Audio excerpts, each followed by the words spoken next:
Hi hello నమస్తే welcome to our YouTube channel SSV stories. ఈరోజు మనం చెప్పుకోబోతున్న కథ హృదయ భాను పార్ట్ 14. ఓకే, ఇక ఏమాత్రం ఆలస్యం చేయకుండా కథలోకి వెళ్ళిపోదాం. పండు గురించి వివరాలు తెలిసాయి అన్న సంతోషంలో ఆ నైట్ ఫుల్గా డ్యాన్సులు వేస్తూ చిన్న పార్టీ చేసుకుని ఆ హ్యాపీనెస్ని సెలబ్రేట్ చేసుకుంటారు. అలా వాళ్ళ ఎంజాయ్మెంట్ పూర్తి అయ్యేసరికి బాగా లేట్ అవ్వడంతో హృదయ్, రాజ్ కూడా ఆ నైట్కి రవి వాళ్ళ ఫ్లాట్లోనే ఉండిపోతారు. రవి మరియు వాళ్ళ ఫ్రెండ్స్ అందరూ కలిసి ఒక ఫ్లాట్ తీసుకుని అందులో ఉండి ఎవరి వర్క్ వాళ్ళు చేసుకుంటూ ఉంటారు. రాజ్ మరియు హృదయ్ ఇద్దరూ వాళ్ళ వాళ్ళ ఇంట్లో నుండే ఆఫీస్కి వెళ్ళి వస్తూ ఉంటారు. ఇది మీకు తెలిసిన విషయమే. ఫ్రెండ్స్ అంతా ఇలా అప్పుడప్పుడు వీళ్ళ ఫ్లాట్లోనే కలుసుకుంటూ ఉంటారు. ఫ్రెండ్స్ అంతా డ్రింక్ చేయడం వల్ల ఎక్కడ వాళ్ళు అక్కడ మత్తుగా నిద్రపోతారు. పాపం మన హృదయ్ మాత్రం పడుకున్నాడే కానీ రేపు తన పండుని మళ్ళీ చూడబోతున్నాను, కలవబోతున్నాను, కలిసి మాట్లాడబోతున్నాను అన్న ఆనందంలో ఎంతసేపటికి అతనికి నిద్ర పట్టడం లేదు.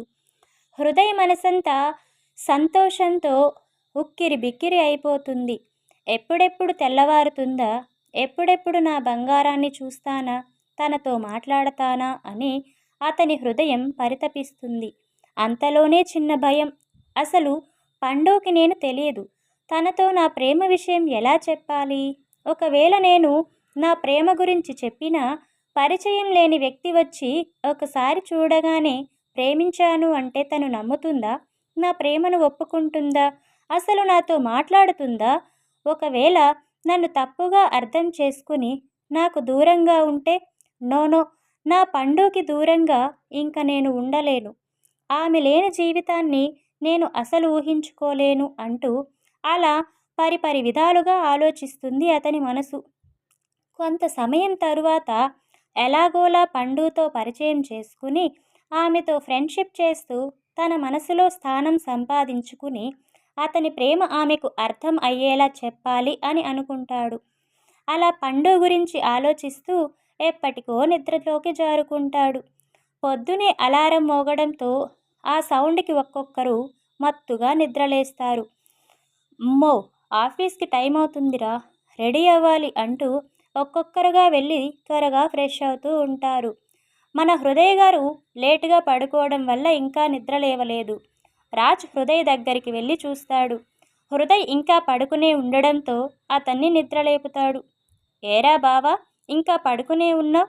నైట్ అంతా నిద్రపోకుండా మా చెల్లితో డ్రీమ్స్ కంటున్నావా ఏంటి అంటూ ఆట పట్టిస్తాడు. పండు పేరు వినగానే హృదయ్ మొహంలో స్మైల్ వస్తుంది. అదేం లేదులేరా, ఏదో నా బంగారాన్ని మళ్ళీ చూస్తాను అని అనుకోగానే నిద్ర పట్టలేదు. ఏవేవో ఆలోచనలు.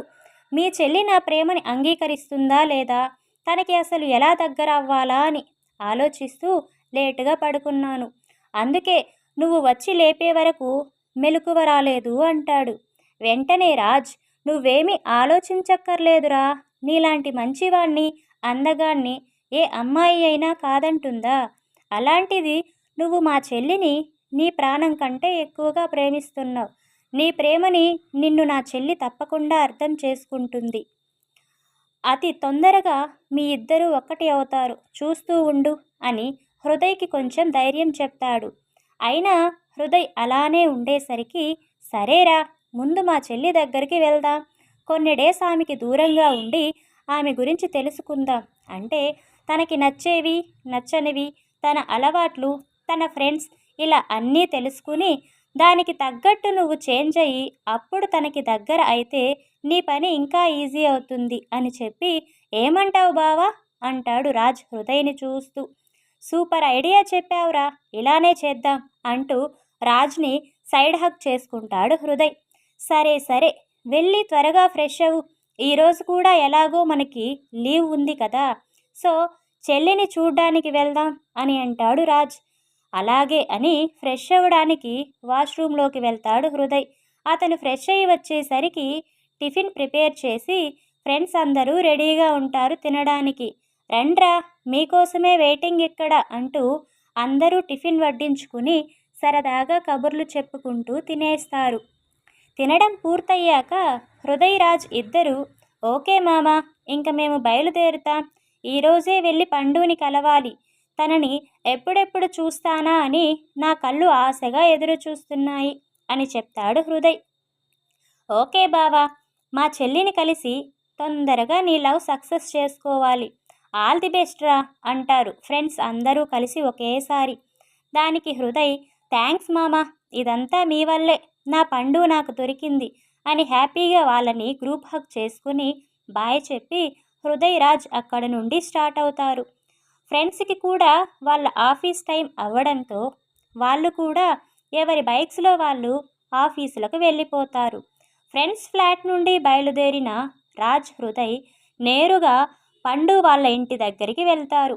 అక్కడికి వెళ్ళి ఇంటికి కొంచెం దూరంలో పండు కోసం వెయిట్ చేస్తూ ఉంటారు. వీళ్ళు వెళ్ళిన 10 నిమిషాల తరువాత ఆఫీస్కి వెళ్ళడానికి రెడీ అయ్యి బయటికి వస్తుంది పండు.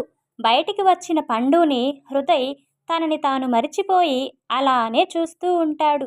బంగారు రంగు మేనిఛాయతో ఎల్లో కలర్ చుడీదార్ వేసుకుని, కళ్ళకి కాటుక పెట్టుకుని, మెడలో చిన్న చైన్ వేసుకుని, తన పొడవాటి జుట్టును వదులుగా అల్లుకుని, చక్కగా జడ వేసుకుని, జడలో సింపుల్గా ఒక రోజ్ పెట్టుకుని, చెవులకి జుంకాలు, ఒక చేతికి వాచ్, ఇంకో చేతికి 1 గోల్డ్ బ్యాంగిల్ వేసుకుని, నుదుటిన చిన్న స్టిక్కర్ పెట్టుకుని, గులాబీ రంగులో ఉన్న పెదవులపై చెదరని చిరునవ్వుతో ఇంట్లో నుండి అలా నడిచి వస్తున్న పండుని చూస్తుంటే దేవలోకం నుండి తప్పిపోయి వచ్చిన దేవకన్యలా ఉంది.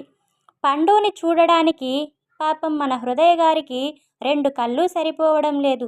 ఏం చేస్తాం, మన పండు అందానికి హృదయ్ గారు ఫిదా అయిపోయారు. అందుకే స్టాచ్యూలా అలా నిలబడి చూస్తూ ఉండిపోయాడు. ఇంట్లో నుండి బయటికి వచ్చిన పండు వాళ్ళ అమ్మకి బాయ్ చెప్పి తన స్కూటీపై ఆఫీసుకు బయలుదేరింది. పండు అక్కడ నుండి వెళ్ళిపోయినా కూడా మన హృదయ్ స్పృహలో లేనట్టు, పండు తన కళ్ళ ముందే ఉన్నట్టు ఊహించుకుంటూ అటే చూస్తూ ఉంటాడు. పండు అక్కడ నుండి వెళ్ళిపోయిందని, తనని ఫాలో అవ్వాలి అని రాజ్ ఎంత పిలిచినా హృదయ్ పలకడు. ఎలా పలుకుతాడు బాబు, ఈ లోకంలో ఉంటేగా పలకడానికి. పిలిచినా హృదయ్ పలక్కపోయేసరికి గట్టిగా అతని భుజాలు పట్టుకుని కుదుపుతాడు. అప్పుడు గాని హృదయ్ గారు స్పృహలోకి రారు. స్పృహలోకి వచ్చిన హృదయ్ పండు అక్కడ లేకపోవడం గమనించి, బావా, మీ చెల్లి ఏదిరా, ఎటుపోయింది, అక్కడ కనిపించడం లేదు అని అడుగుతాడు అయోమయంగా మొహం పెట్టి. మా చెల్లి వెళ్ళి చాలాసేపు అయింది బావా, తమరు పాపం ఏదో లోకంలో విహరిస్తున్నారుగా, అందుకే చెల్లి వెళ్ళిపోయిన సంగతి కూడా గుర్తించలేకపోయారు అంటాడు వెటకారంగా రాజ్. అప్పుడు హృదయ్ సిగ్గుపడుతూ, అది అది ఏంటో బావా, మీ చెల్లిని చూస్తే చుట్టూ ఏం జరుగుతుందో కూడా తెలియదురా. అయినా ఏముందిరా నా బంగారం, తెగ ముద్దొచ్చేస్తుంది అంటాడు మెలికలు తిరుగుతూ. అబ్బా చాలే బాబు, నువ్వు సిగ్గుపడింది ఆ మెలికలు తిరిగేది. ఏంటో ఈ మధ్య నీలో కొత్త కొత్త యాంగిల్స్ అన్నీ బయటికి వస్తున్నాయి. అవతల చెల్లి వెళ్ళి చాలాసేపు అవుతుంది, ముందు ఆమెను ఫాలో అవుదాం పద అంటాడు రాజ్. పద, బైక్ స్టార్ట్ చెయ్యి అంటాడు హృదయ్. బైక్పై వెళ్తూ, ఏ మాటకా మాట చెప్పుకోవాలి బావా, మా చెల్లి నిజంగా అందాల రాశిలా ఉంది, నువ్వు చాలా లక్కీరా అంటాడు రాజ్. అవును బావా, నీ చెల్లి దొరకడం నిజంగా నా లక్కేరా. తనకి దగ్గరగా ఉంటే నా గుండె చప్పుడు నాకే వినిపిస్తుంది, మనసులో ఏదో తెలియని హాయి కలుగుతుంది. తనని చూసిన తొలి క్షణంలోనే ఆమె నా సోల్మేట్ అనిపించింది. ఏ అమ్మాయిని చూసినా కలగని ఫీలింగ్ పండుని చూడగానే కలిగింది. అప్పుడే ఈ జన్మకి తనే నా లైఫ్ పార్ట్నర్ అని ఫిక్స్ అయిపోయాను అని చెప్తాడు హృదయ్. అలా మాట్లాడుకుంటూ పండుని ఫాలో అవుతూ వాళ్ళ ఆఫీస్ దగ్గరికి చేరుకుంటారు ఇద్దరు. రాజ్ వాళ్ళు బైక్ పార్క్ చేసి ఆఫీస్ దగ్గరికి వచ్చేసరికి పండు ఎవరినో లాగిపెట్టి చెంప మీద కొడుతూ ఉంటుంది. ఆమె కళ్ళు కోపంతో ఎర్రగా చింతనిప్పుల్లా మారి ఉంటాయి. అది చూసిన రాజు హృదయ్ ఫుల్లుగా షాక్ అయిపోతారు. ఇంతకీ మన పండు కొట్టిన ఆ వ్యక్తి ఎవరు? పండు అసలు ఎందుకు కొట్టింది? ఈ విషయాలు తెలుసుకోవాలి అంటే నెక్స్ట్ పార్ట్ వరకు వేచి చూసాల్సిందే. మీకు మన స్టోరీస్ నచ్చుతున్నట్టయితే please like, share and subscribe.